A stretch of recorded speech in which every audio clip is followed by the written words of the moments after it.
Mirzo Ulug'bek tumani Amir Temur mahallasidan korobka narxida tayyor remont qilib qo'yilgan hovlimizni sotuvga chiqyapti. Juda ham zo'r taklif. Именно shu lokatsiyadan hovli qidirib yurgan mijozlarimizga ma'qul bo'ladi. Videoni oxirigacha ham ko'rsanglar, yaxshi narxga sotilyapti. Juda ham elitniy mahallada joylashgan. Polностью asfaltlar qilingan hamma hovlilar katta-katta yon atrofda ko'rishingiz mumkin. Eshikdan kirishimiz bilan bu tomonda darvoza naves qilib qo'yilgan. Endi sotib oladigan odamlar o'zingizga moslab ozgina restavratsiya qilsanglar bo'ladi. Fasadlarni bitkizsanglar juda ham chiroyli uy bo'ladi. Bemalol navesdagi 2-3 ta mashina olib kirib qo'ysanglar bo'ladi. Binomiz 3 qavatli, mansardalar splashnoy qilingan. 2 tomonlama podval bor, faqat podvalga ko'chadan xod, kotelnilar qilib qo'yilgan. Bu yerda zeleniya zona va uyimizning orqa tomonida yozgi oshxonaga joylar qoldirib ketilgan. Uyimizning faqat birinchi qavatida yashalgan, ikkinchi qavatdan полностью remont qilingan, lekin hech kim ikkinchi qavatga chiqmagan. Eshikdan kirishimiz bilan bu yerda joylar qoldirib ketilgan, bemalol garderob qilib qo'ysanglar bo'ladi. Meshkomnatning kattagina koridor, bu yerda mini hol. Aytib o'tganimdek, ozgina restavratsiya qilsanglar uyimiz juda ham zo'r bo'ladi. Asosiy ishlar bitkazilgan. Oshxonamiz ichida stolovoy zonasi bilan bu yerda yana bitta xona, zal sifatida foydalansanglar bo'ladi.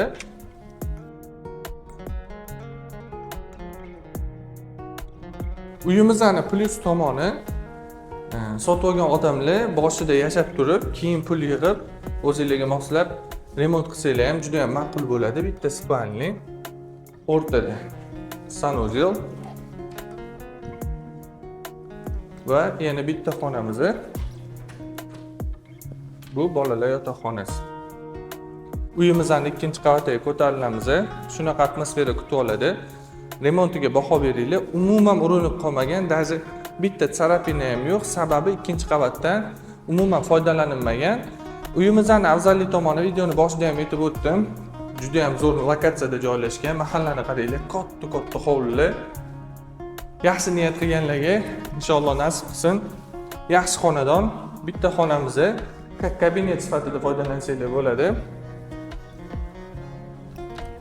Xonalar ko'p, bitta katta oila yashashi uchun hamma sharoit qilingan. Даже освещениyaga ham qo'yilmagan, sababi umuman foydalanilmagan. O'rtada umumiy sanuzel va ikki tomonlama spalni joylashgan.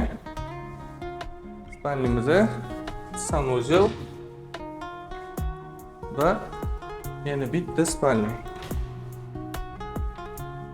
Mansardaga keladigan bo'lsak, uy egalari mansardaga chiqadigan joy yo'qforishgan.